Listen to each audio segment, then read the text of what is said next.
Ayan, nandito naman kami ngayon sa Nasugbu, Batangas. Pupuntahan naman natin yung dalawang magkatabing bahay na pinagawan din natin, si Ate Evelyn at saka sila Alin. No, let's go. Kamusta kaya sila dito?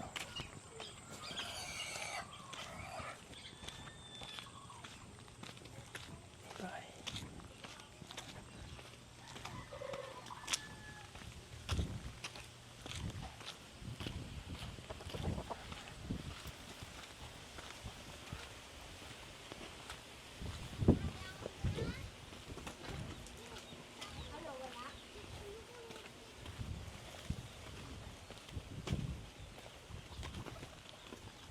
May tamakbo. Hello. May tao dyan? Nandyan nanay mo? Ah, dyan na kayo? Si Ate Evelyn nandito. Oh, may bahay dito. Kasi nakatira din eh. So, ayan. Tayo kaila Ate Evelyn. Oh, mga tulog sila. Oh.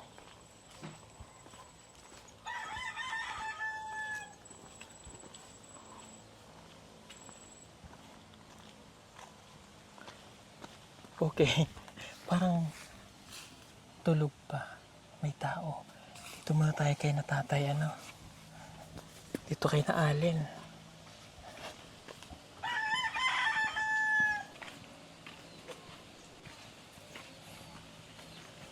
Tao po.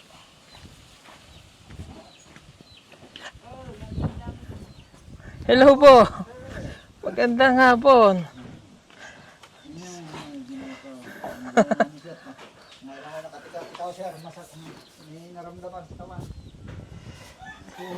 Pwede po akong pumasok?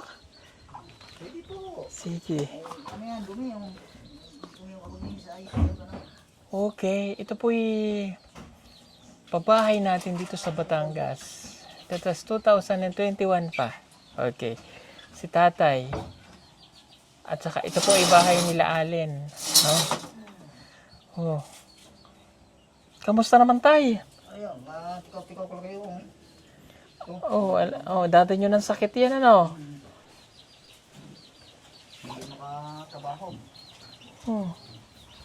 Hindi makatrabaho. Sino po kasama nyo dito? Yun po, yung asawa ni Rolly po. Asawa ni Rolly? Hmm. Ah, si Rolly. Tika muna. Sabi nga sa pagwali siya, pasensya ka na siya. Ay. Si Rolly ay natatandaan ko. Si Rolly itong pinaka bunso niyong lalaki. Hindi po. Pang-tatlo po. Pang-tatlo. Ah, oo, tama. Itong isang lalaki, ano nga pangalan nun? Rowel. Si Ruel. Yung mga brother sana, hindi naman tinatuloy. Oo, si Ruel. Nasaan na si Ruel? Naroon po sa Antipolo. Antipolo? Anong trabaho niya doon? Sa Manukan po. Ah, bumalik siya sa mga ganon. Oo, wala naman siya matrabaho dito eh. Opo, wala pang asawa. Wala. Hindi na. Sumunod sa kanya, Yung si Rolly po, may asawa. oh, si Rolly. Yung bunso niyong lalaki. Si Marlam. Oo, Nandiyan po, nung kay Tatay Uwel. may asawa na rin to. Wala pa po. Ay, bata po po yan, magdi-decise pa yun. Ah, wala pa itong asawa? Wala pa. Ang may asawa po, ang Romel po. Ah, ay, yung Romel, oo. May anak na rin po. Hmm. Ari dito, ineng, maglabas kayo. Si Kwan, Makita kayo ni Sir. anong pangalan nitong, nalimutan ko na. Angelica. Si Angelica, Ayun, kamusta? ito po. O si Alin po, kamusta? Ay, may asawa na nga, Sir. May anak na. Wala pa po, buntis po. Sino naging asawa niya? Taga Santo Tomas po. Ah, hindi yung boyfriend niya dati. Hindi. Ah. Oh, so ibig sabihin ito pong si, wala na dito sa poder nyo, si Alin. Wala po. Okay, so kayo na lang talaga dito. Hmm. Okay. Tapos, yung asawa ni Romel ang Ang asawa kasama. ni Rolly po. Rolly ang kasama nyo dito sa loob. Nag-aaral pa ba si Angelica? Nakatigil po. Anong grade na siya? Entre. Ang turno sana. Nag-aal yan. Nag-aals yan. ALS. So, natigil na ulit siya. Tigil ulit. Gawa lang ang budget na hirap ang trabaho ng mga anak ko eh. Opo. Yun. Ay, hello. Ayun, ang Rolly. Sikan. Ah, ito ang asawa ni Rolly. Oo. Yung anak. Nasaan si Rolika nyo? May trabaho po sa... Okay. No? Si Angelica, nasaan? Nandiyan sa loob. O sige. Kamusta naman kayo dito? Ayun, titiis. Kung anong makain na araw-araw, yun lang din. Oo nga. Alam ko naman kayo galing na talaga doon. Adi nagtitiis ng alay. Wala naman kayo ibang katulong na rin, ano? Wala namang Anong trabaho ni Rolly? kontaksyon. Hmm. Doon po sa yung bundok na yan, sa likod niyan. Uwihan sila dito minsan na-stayin. Okay. Asa si Angelica? Jerika! Oh. Tawag ka ni sir. Pwede ka ba pumasok? Oh, pwede sir. Sige nga po. Ay, naku, ang tagal kong hindi nakadalaw. Almost. Oh, halika nga, Angelica. Nasaan ka? Excuse ko po, dalaga na. Talaga na. Ito'y nining-ninino. Ikamukha mo na ate mo, ah. Halika nga, halika. Ano nangyari na sa buhay mo? Nag-stop ka na? Nag-aalis Po ka? sa Maynila umuwi po ko dito. Pinauwi ng kuya ko. Akala ko bakasyon lang. Pag uwi, hindi na ako pinabalik. Eh, ba't hindi ka na pinabalik? Hindi ko po alam. Ang hirap ang nila hanap buhay doon eh. Ayan. Kulang sa upa ang nakita. Di ba dati may sponsor kaya, no? Opo. Si Sir Michael, ano nangyari kay Sir? Hindi ko po alam. Kasi nag-aaral po ako nun. Tapos, nung mga kailang linggo, wala na po. Kaya na-stop na. Ang ilaw si Rio, na-instalasyon. Hindi naman nabayaran sir ang pagpa-instalasyon dyan. May natirang pera yan kay Master, 3,000. Oo. Ay, sana kung nabigay sa amin, madagdagan ng namin 3,000 para mapagkabit yan. Ay, hindi naman binigay sa amin eh. Hindi na ibigay ni Master? Hindi po. Bakit daw po? Eh sabi, sino na magbigay din sa nangila isa dito. Hanggang ngayon, ginasingil ako. Wala akong naibigay. Eh, hindi po na ibigay ni Master Ring Ring. Hindi po. Hindi, napakabit po yan eh. May wire na yan nandoon. Pati ka itatanong ko kung ano nangyari. Hindi namin napakabit ang ilaw. Alika nga dito. Pasok po kami ha. Ay, Diyos ko, ano nangyari sa bahay niyo na? Ha? Ay, Diyos ko po.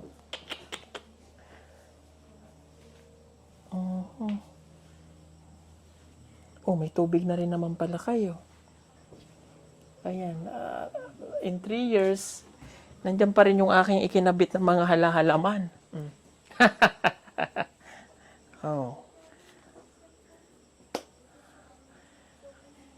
Ang daming alokbati nakarating na dito. Oh, may ubi pa, yun oh. Oh. Ano ito? Mga damit-damit nyo. Damit po nung, nung pipinsan yata ni Papa yun. Hmm. Hindi pa ko kinukuha. Sa sunod na linggo pa daw po. May gulay. Ano nangyari na dito? Ha? Bakit tuluyan nyo ng nasira na rin ang pinto? I know it's ano naman eh. Kumbaga noon, ganun na rin talaga sila. Kaya napansin nyo noon na, di ba, dumistansya ako sa inyo noon. Kasi nga, halika, ganito yung nangyayari sa inyo. Pero bakit ngayon ganun pa rin kayo? Ha? Oh, sayang ang bahay. Buo pa naman yung tiles. Okay pa naman. O, buo pa yung lamesa. Yun, may butas na lang din. Adi, nag-stop ka na. Pero nag-aalas ka. Mag-aaral po ulit ako sa ngayong taon po. Mag-enroll po ako sa Nasugbo. Sayang. Ang laki-laki mo na, Angelica. Baka mamaya mag-asawa ka na rin. Hindi po. May boyfriend ka na. Wala po. Mabuti, wala. Anong gusto mo paglaki mo? Ha? Doktor po. O, paano tayo magiging doktor ngayon? Sayang yung mga nakaraan, ano? Opo. Oh. Ba't ka umiiyak? Ha? Naalala mo lahat ng mga pinayo ko sa inyo? Oh. Mayroon ka bang pinagsisisihan? Ha? Meron po. Ano yon? Na hindi ko po napalagaan yung binibigay po sa akin. See? Sayang, di ba? Maganda na sana kinahinatnan, ano? Katulad ni ate nyo, ganun din. Ako naman, kaya dumalaw kasi at least makita ko rin kayo kahit paano. Di ba?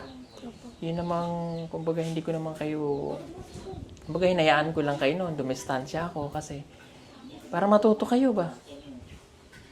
Si ate mo nag-asawa, mga kapatid mo nag-asawa na pag-aaralin dapat ng mga sponsor. Ikaw, dapat may sponsor ka na hanggang ngayon dapat. Doon nag-aalas ka. Tama naman, mag-aalas ka lang. Oh. Kung nakinig kayo noon sa akin, ito naman hindi ko sinasabi para ano baga. Baga, balikan lang natin at least. Kung nakinig kayo, ako nandito ulit, magpapayo na naman ako. Kung nakinig kayo noon sa akin, maganda sana. Ano? Ako naman, nalulungkot. Siyempre, itong bahay ito ay dugo at pawis ng mga sponsor natin. Ang lupa ay binigay sa kanila para siyempre may matayuan sila ng lupa. Ito ay binili ng ating sponsor, no? Para may mapagtayan. Dalawa yan eh. So, pwede magtanim ng gulay. Malaki po ito. Tapos silang lahat dapat noon ay may sponsor sa kanilang pag-aaral. Kung naayos.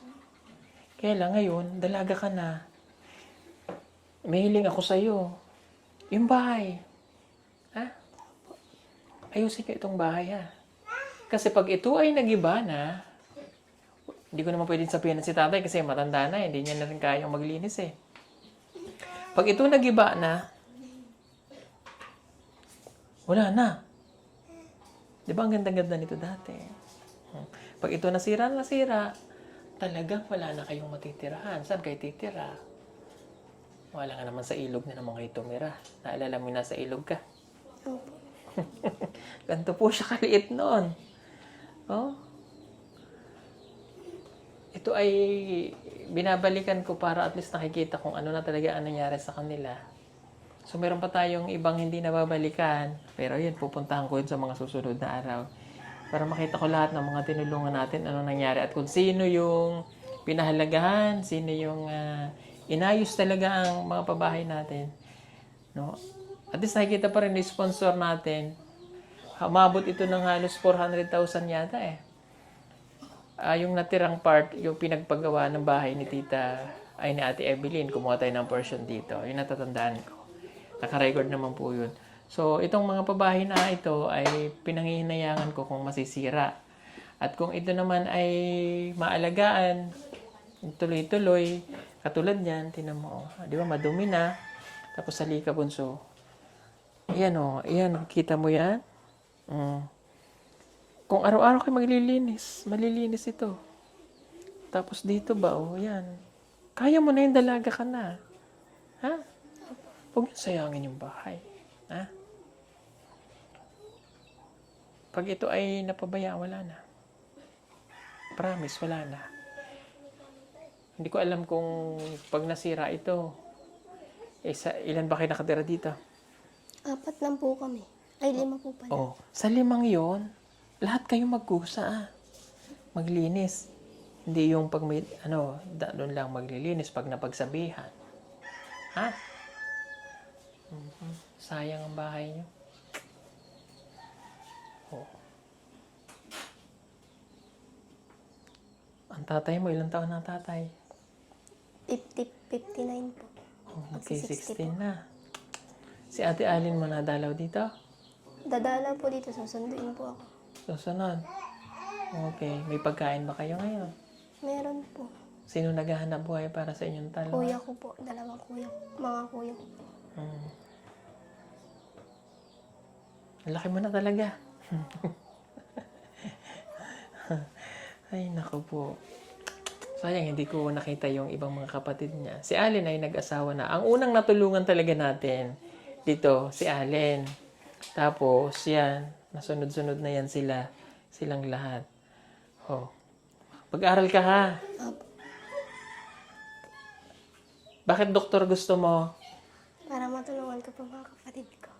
O, paano ngayon matutulungan? Ha? Gusto mo silang matulungan? Opo. Oh, ngayon may isip ka na. Oh, tingnan mo. Kasi nararamdaman mo na eh, umiiyak ka na ngayon. Nung bata hindi mo yan ma-feel. Pero ngayon nararamdaman mo na kasi mahirap na ang buhay, ano? Kasi malaki ka na eh, dalaga ka na. Oh. Ako din ay nangihinayang sa nangyari sa inyo. Sayang ano. Bakit ganyan yung bakit ganyan ka ano ngayon? Bakit ka napapaluha? Hindi ko po alam ng puso ko bakit ganito po.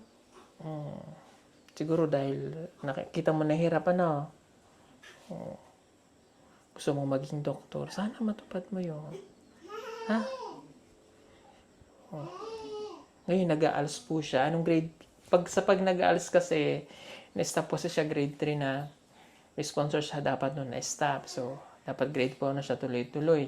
Nahinto. So, ngayon nag-aals siya. So, after nitong ALS, pwede ka na mag-high school. Opo. Papasok ka na ng high school. Ano? Sikapin mo nga mag-aral. Ako, nangihinayang rin ako sa'yo eh. Pakitaan mo ko na magaling ka ng itong ALS. Pakitaan mo ko. Kasi para ano ba? Kasi kung, tingnan nyo ang mga katulad niya, kahit sabihin na natin yung nagkamali, yung family, sila, may anak eh. So siya, maliit pa the time. Nene pa. Pero ang mga katulad niya, kapag ito'y nakapag-aral, ang naturuan ng maayos, at nabigyan ng chance, maayos ang buhay nyo.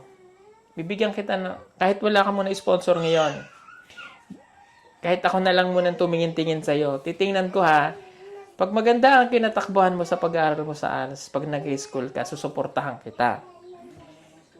Pero bibigyan kita ng pagkakataon na isaayos mo lahat.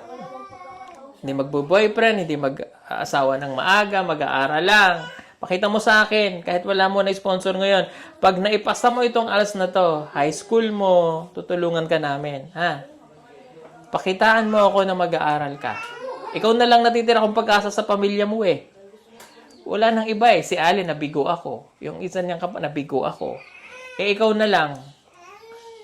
Kaya mo ba? Kakayanin ko po. O bakit mo kakayanin? Para sa pamilya ko po.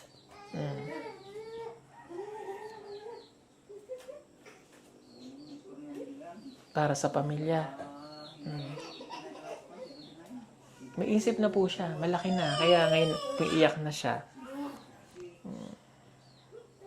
Angelica, makinig ka sa akin Wala na tayong sasayanging oras. Kami na lang yung kumbagang pag-asa. Hindi mo na makukuha sa ibang tao ulit yun. Nabigo ako sa ate mo, wag mo akong bibiguin sa'yo, Naintindihan mo? Opo.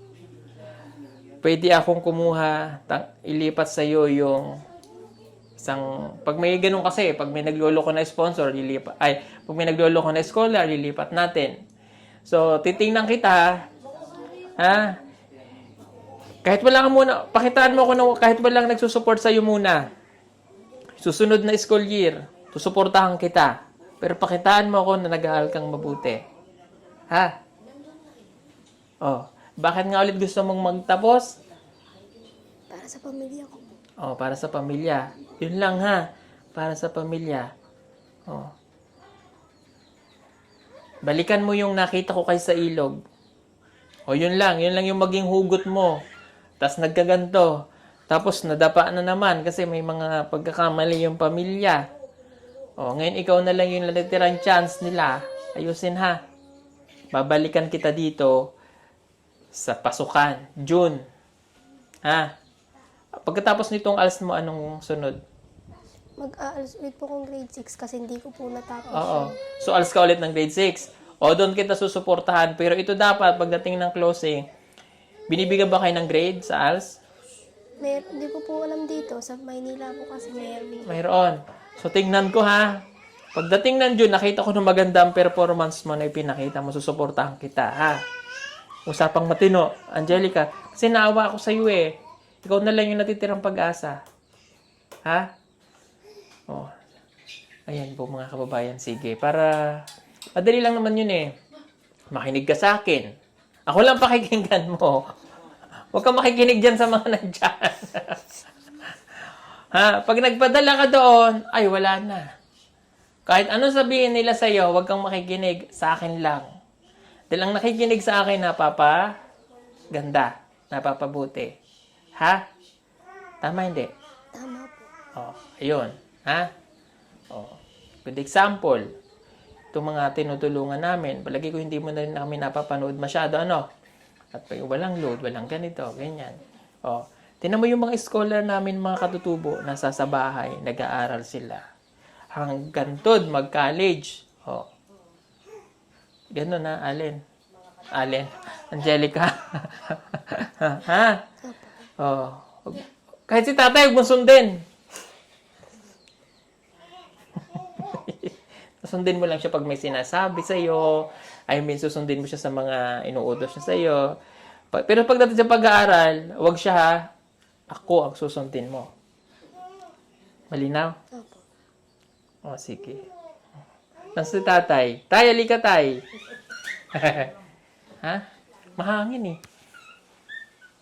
Tay, malinaw usapan tay ha. Tutulungan ko ulit itong anak mo. Pero pakita niya sa akin na mag-aaral siya kahit nasa ALS by June. By June, kukunin ko to kung maayos ang performance niya sa ALS. Hindi siya makikinig sa'yo pagdating sa pag-aaral, sa akin lang. Ha? Huwag kang makikialam sa allowance niya. Huwag niyo siyang pakikialaman kung anong ginagawa niya nag-aaral. Bawal niyo siyang utusan pag nag-aaral. Uutusan niyo lang siya kapag walang pasok. Hindi pa i-stopin kahit nag-ALS. Pero pag pina-stop niyo yan, wala na. Dito lang, dahil sa tuloy. Tama. Kasi, tay, siya na lang ang chance nyo eh. Hindi ka na makakakuha dun sa ibang anak mo. Hindi nag-aaral. Ito, kahit paano nag-aaral. Hindi ko nga, Siya na lang may isip. hindi ko napasagot yung job papasukin ulit dito kasi wala namang ko anak buhay. Matanda ka na eh. Taon na, hindi taon mo wala akong anak buhay na. Wala ko sa bahay. Hindi ko din, anong gagawin natin? Nakakaawa naman eh. Gusto niya ng... Maganda ang score niya nung grade 3 siya. Kausapin mo nga tatay mo. Kasi minsan matigas din ang ulo ng tatay mo eh. Kausapin mo. Anong gusto mo sabihin sa tatay? Ha? Pag-aralin ka lang ano. Nagpapara. Wala akong problema sa kanya, sir. Kung ako naman mga kapatid. Napapasok ko yan eh. Gusto pumasok. Ang problema natin ang budget yan at saka pang baon. Araw-araw. Ang sahig. Walang magsuporta. Kasi nga. Tigil. Kasi nga, noon may sponsor to dapat eh. Anyway, at least okay na sa akin yon. Natigil na yan sa sponsor. Yan ang kasakit si... Yung matanda na... Sino pa nga? Sir Michael. Hindi. Sir Biner po. Sino yan? Sir Biner. Sa Sir Biner. Yung isang sponsor nila yun, namatay na yun. Matanda. Ang matanda. Anyway, so yun na lang, ha? Pag-aaralin ko siya tayo, basta maganda ang ano. Dito ka na lang kukuha ng ano pag-asa. Ano nga siya? Sino lang Ha? gusto ko eh. Angelica, ayusin mo ha. Ayoko matulad ko kay Allen. Pag kayo natulad kay Allen, wala na. Masyali matigas ang Tapos remind ko lang kayo ulit ang lupang ito ay bawal ibenta. Mag-aaral ka sige po mga kababayan. Sorry po bumalik ako dito para at least makita ko kayo. Mahirap din naman naisip ko rin naman siyempre mga tinulungan ko ng Batangas na lahat kayo ay napabahayan. So gusto ko rin makita na may nagbago pa rin sa inyo kahit paano. No? Hindi naman, kumbaga, nagkamali yung iba. Pwede naman yung isa. Titingnan lang natin kung matutulungan at magbabago. Dahil bata ka pa noon, wala ka sa tamang isip. Ngayon dalaga ka na. Kasi umiiyak ka na eh. Ibig sabihin, may emotion ka na. Alam mo na yung hirap, kaya alam mo na ang tama at mali. Ganyan si Ali noon, ganyan kalaki sa'yo. Noon ay nang natulungan natin. Sige po mga kababayan, salamat. Huwag niyong susundin ang sasabihin ng ibang tao. Kami lang. Tay? Sige po. Salamat po sa inyo. At pasensya na kayo Nakapunta ako dito nang walang sabi-sabi. Bigla na lang akong sumugod. Hindi namin miss ka na namin nga siya. Pasensya na kayo Taon hindi ka nagpakita sa amin. Bibigyan kita ng iyong pang-ALS mo. Ayan. Ay, sorry. Ito bigay mo kay tatay. Tay. Salamat sir. Thank you. May pamasko na kami ng katuli. Kahit uli na. Ayos na rin. Opo. Ay, dapat nandito ako nung December kaya lang hindi nakapunta at nagkasakit. Oh. Last na lang to ha. Pagdadalaw ako, ayaw ko na makita ang bahay niyo madumi. Ha? Opo, sir. Pasensya na kayo. Ganun pa rin ako eh. Tingnan nyo oh. Kaya mo yan ha. Ikaw na lang ang aasahan ko dito sa pamilya mo. Simulan yung Ay, maglinis. sir, ang kwan, hindi namin inayos sa dyan, sir. Kasi yan, kaya sabi mo, papalitan mo pintura at hindi namin inalaw. Eh paano ko pipinturahan? Wala namang nakilo sa inyo nun. Oh, Dapat, di ba? sir, sabi ng anak ko, Pakita nyo na ito'y... sabi ng kapahap nito. Sige, pipinturahan ko ha. Pakita nyo sa akin na naglilinis kayo. Pero pag wala akong nakikita na bibisita ako madumi, katulad ngayon. Oh, ha? Pag ito po ay nalinis nyo, pipinturahan ko. Ha? Kasi masisira naman, sayang. May balak ng ano ko, sir, pintura ng hanggang dito ang kalahati. Yung ibang kulay, hindi puti. Oh, tama. I-gray na lang. Eh, kaya nung hindi ko pinapintura, pipinturahan ko, hindi naman kayo naglilinis ng bahay. Anyway, sige. Ganun pa rin yung tinatang ko. Akala ko, siguro, yung mga anak ko, Oh. tawahan, di ba? Tingnan nyo, bigla akong napunta. Adiyan, andinat na natin. But anyway, wala na akong magagawa dun eh.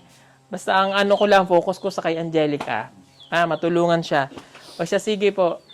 Salamat. God bless po sa inyo. Bye-bye.